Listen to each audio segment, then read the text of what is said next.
this topic is on a formula. So it's all just about constructing formulas, rearranging, substitution, that type of thing. So you'll find a lot of the stuff in this topic you have done before within the other topics. So the first thing we're going to look at is formula construction. So a formula is an equation which connects two or more variables. So in this example, we're going to write a formula for each of the steps, and you'll see each one we're just introducing a variable to make it a bit more vague in a way. So the first example, write a formula for the amount $8 in a person's bank account if initially the balance was. So in part A, we've got $5,000 was the initial balance and $200 was withdrawn each week for 10 weeks. So to write a formula for this, we're trying to find A. So it'll be A equals, our initial amount is $5,000. Then we want to minus what we're withdrawing. Now we're minusing $200 for 10 weeks, which will be 200 times by 10.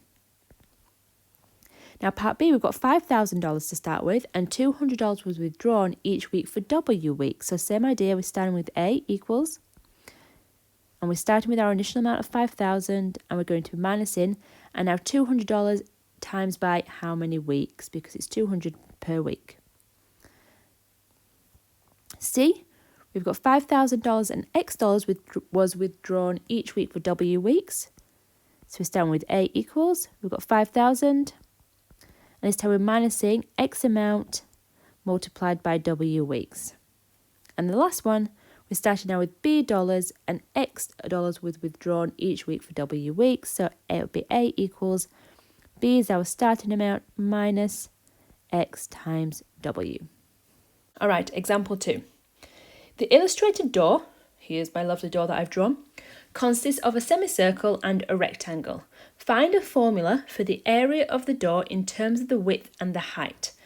Now, when you see a question and it says in terms of something, that means the equation has to use those letters. So in this one, we're wanting a formula for the area, but in that formula for the area, we have to use W and H as our variables. Okay, let's have a look here. So what I will be doing here is looking at each shape separately, because the total area will be the semicircle plus the rectangle. So let's start with the semicircle. So we know obviously a semicircle is half a circle, and if we think about the area of a circle, it equals pi r squared. So a semicircle must be a half pi r squared. Now in this diagram, our width here is the whole length of the semicircle, which is also the diameter. So half of that would just be a half W. So our radius is a half W. So we can substitute R with half W. So let's have a look. So here, so area is going to be semicircle. So we've already just said the area of a semicircle will be the half times pi times by a half of W all squared, and the rectangle is length times width, but in this diagram it will be our height times the width. Then we just need to tidy up this semicircle formula. So a half times pi, we'll leave that now. A half W squared we can write as, we have to square both parts, so a half squared is a quarter, and we'll have W squared. And then we can simplify, so a half times a quarter will be 1 on 8. And it will be 1 on 8 pi W squared plus HW. Now, some people here like to factorise this. You don't need to, but if you would like to, we could go one step further and pull a W out. And there's a formula for finding the area of this shape. So this next section is on substituting into formula, and we're just going to go straight into examples. So when a stone is dropped from a cliff, the total distance fallen after t seconds is given by the formula d equals a half gt squared meters, where g equals 9.8 meters per second squared. And we're going to find some different things. So g in this situation is actually gravity, and gravity is a form of acceleration which is always approximated to 9.8. So part A, we want to find the distance fallen after 4 seconds. So with our formula, we've got d equals a half gt squared, We know that G is going to equal 9.8 and the time, which is T, equals 4. And we're trying to find the distance, which is D. We can then sub in our value, so we're going to have half times 9.8 times 4 squared. Put that in your calculator and you will get 78.4 meters. So remember your units. And then you can write a sentence solution if you wish, so that something like the stone has fallen 78.4 meters. Part B, we want to find the time to the nearest 100th second taken for the stone to fall 200 meters. So once again, if we have our formula, so we've got D equals a half GT squared. This time we know that D equals 200 meters and it's fallen 200 meters. And our G is still 9.8 and we're wanting to find T. So now we just sub in our values. So we'll have 200 equals a half times 9.8 times T squared. And now we just need to rearrange this. So we'll have 200 equals a half times 9.8 is 4.9 T squared. Divide the 4.9 over to the other side. And then we're going to take the square root of that to get rid of the squared. Put that in your calculator and you'll get that T is approximately 6.39 seconds. Now it said round to the nearest 100th, which is 2 decimal places. Rearranging formula. So in the formula D equals xt plus p, what we say is that D is expressed in terms of x and t and p. And D is the subject of the formula. So whenever you see that wording, so something is expressed in terms of, the letter that's first, so in this case D is expressed, that means it's going to be D equals. In terms of x, t and p, they're the variables that are in the equation or in the formula. And we also say that D is a subject. So whatever the variable is, the letter equals, that is the subject of the formula. So this first one we're just rearranging. So example 1, make y the subject of the formula. So that means we are rearranging this equation so it reads y equals. Now we just take this step by step. We've done lots of practice of these before in different topics, so it's just hopefully more revision. So we just want to move everything away from the y. So the first thing we'll do is we'll have 3y equals 12 and we'll minus the 2x first. So we'll take that 2x over and minus that.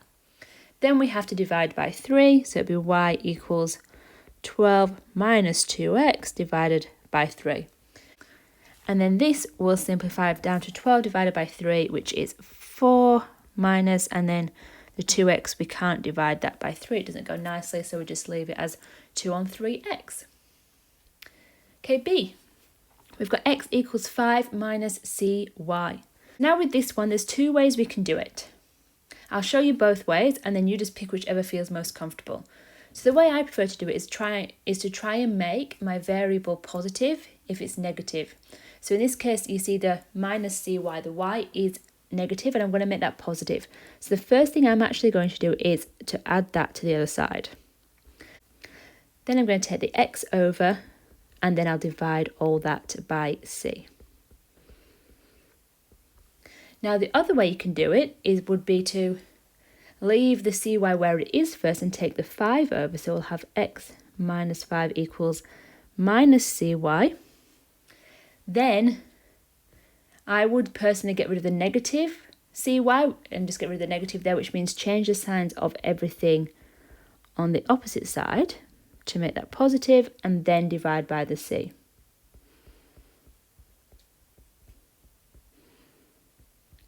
There's the same answer, but just different ways you can approach it. Example 2, we want to make z the subject of c equals m over z. So we want z the subject, so we want it to be z equals. Now z is on the bottom of the fraction. That's our first issue, so we need to, first of all, take that out of the fraction, which means we're going to multiply it to the other side. So we'll end up with cz equals m. Then we can divide by the c, so z equals m on c. Example 3, Make t the subject of s equals a half gt squared, given that t is greater than 0. I'll explain that step in a second. So I'll just write, so s equals a half gt squared. So we're going to move everything across. I'm going to get rid of the half first, and dividing by a half is the same as timesing by 2 when we take it over. So if you think about it, this could also be written as, they're the same thing. So the first thing we're going to do is multiply the 2 to the other side. So we'll get 2s equals gt squared. Then I'm going to divide by g, so we'll get 2s divided by g equals t squared. And then we're going to take the squared over. So we get the square root of 2s on g equals t. Now the question here tells us that given that t is greater than 0, which tells us we don't need to do the plus and minus of this square root, we just leave it as the positive. Example 4, make x the subject of these. So you see, it's just undoing the formula, but you just got to be methodical and make sure you do the right thing at the right time. So first one, we've got t equals a over the square root of x. So already, first of all, the x is on the denominator, we want to get rid of that. So we're going to multiply it to the other side, so we'll get t times the square root of x equals a. Next we want to divide by t, so square root of x equals a over t. Then we want to get rid of the square root, which means we need to square the other side. Now your option is to put this in brackets and square it, or you can just square the top and the bottom. Either is fine in terms of the rearranging. Pick whichever one you like. And then b, now b starts getting a bit tricky because we have 2 x's in here, and we've seen this stuff before, so you just have to remember what to do.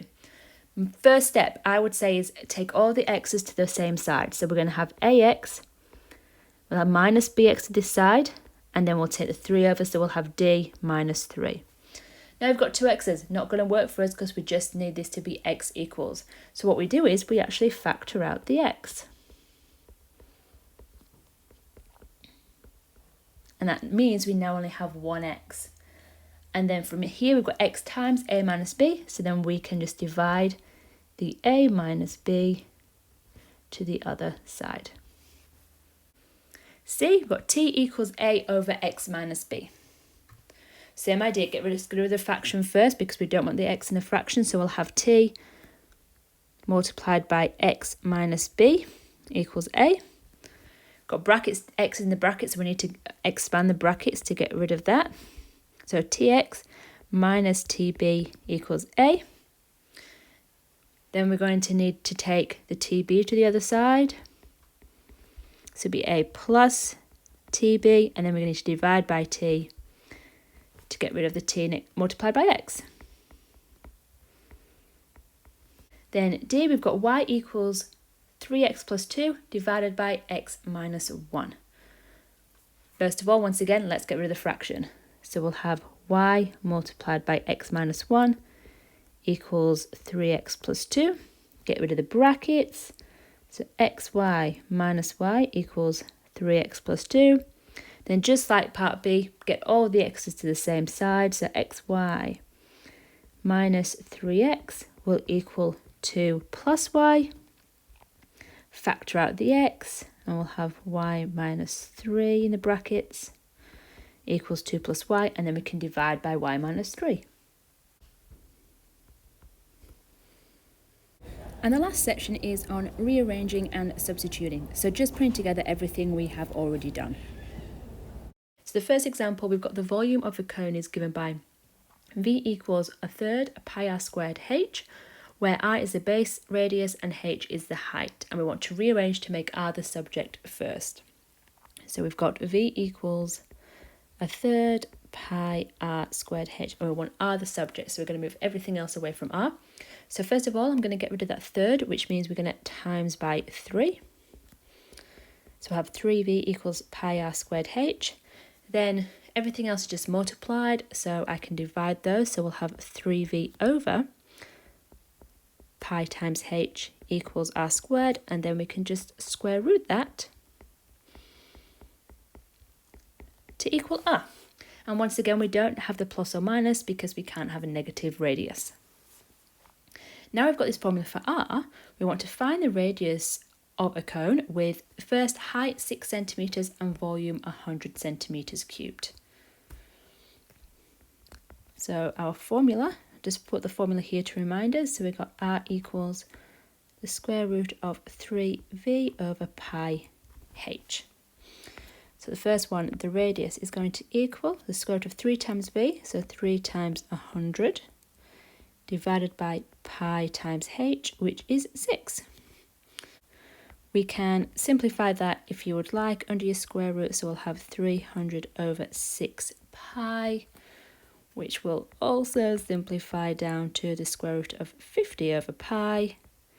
Put that in a calculator and you will get that the radius is approximately 3.99 centimetres. And we're just doing that for each of these. So the second one, we want the height is 10 centimetres and the volume is 200 centimetres squared. So we'll have r equals 3 times 200 this time, divided by pi times 10, which will equal the square root of 600 over 10 pi, which equals the square root of 60 over pi, which means r is approximately 4.37 centimetres.